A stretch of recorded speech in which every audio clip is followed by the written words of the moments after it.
Tales from the Devi-James Vault. Chapter 1. The Score. A Devi-James Vault Short. Narrated by a devoted voice from the sisterhood of the Devi-James cult. Name withheld for your protection and mine. I have two very specific obsessions.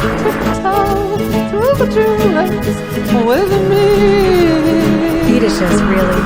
Though I don't often say the word out loud. The first? Anything created by Sir-Lord Devi-James. His books, his art, his music, especially the ultra-rare vinyl releases whispered about in certain circles. But most sacred of all, his hand-painted Shishak sons. I kiss you in the garden, in the moonlight, will you pardon me and tiptoe through the tulips with me? One of a kind. Crooked lettering, paint that smells faintly of cloves and rot, utterly priceless. I've traded for them again and again, and not with cash, with my socks, my worn, moist, fragrant ankle socks, always mismatched, always me. It became a ritual, a rhythm, 12-hour shifts on my feet, stocking shelves, climbing stairs, driving hours from one forgotten town to the next. By the time the trades happened, my socks were soaked, steeped in me. Sir-Lord Devi-James never asked for them outright. He didn't have to. I offered, eagerly, willingly, over and over again. But that's where the second obsession crept in. Quiet at first, but insistent. I began to notice how my socks looked after a long day, creased with sweat, darkened at the heel, clinging to the shape of my arch and toes. I began to wonder how they smelled, not out of shame, but out of curiosity.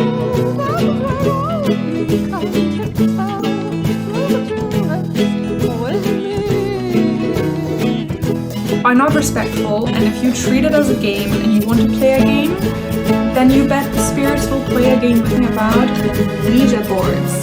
So I have mine right here. So we have a couple of things that I want to discuss in this video. We're talking about what a Ouija board is, what it's not, how to use it safely, and my personal experiences with the Ouija board, as well as a couple of tips and tricks just surrounding Ouija boards in general. What is a Ouija board? Now you may know it as a witch's board, a talking board, Ouija board. There's like a multitude of different names for this, and it is essentially a divination tool, like any other, like tarot, to communicate with the spirits or to communicate with your own subconscious. There is a certain level of fear attached to Ouija boards. Many practitioners, even though they practice for many years even though they might be using pendulums or tarot or oracle cards or runes, they might stay away from the Ouija board. And why is that? So we have a lot of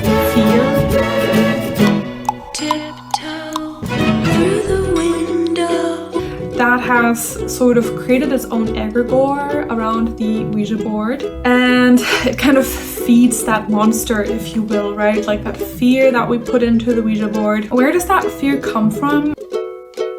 Tiptoe through the window, by the window, that's where I'll be. Come tiptoe through the tulips with me.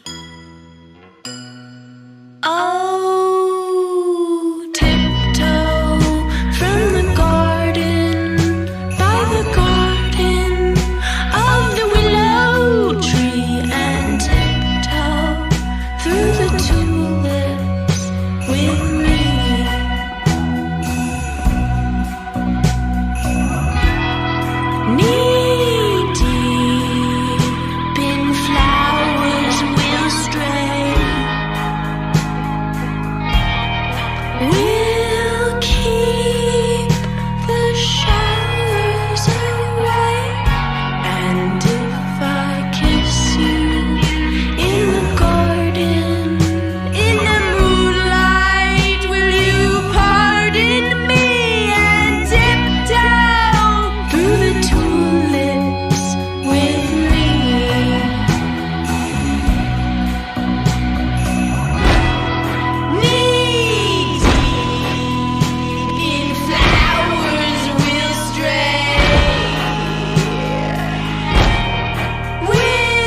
It started on a dusky Thursday morning, the kind where the air feels like forgotten soup, thick and lukewarm.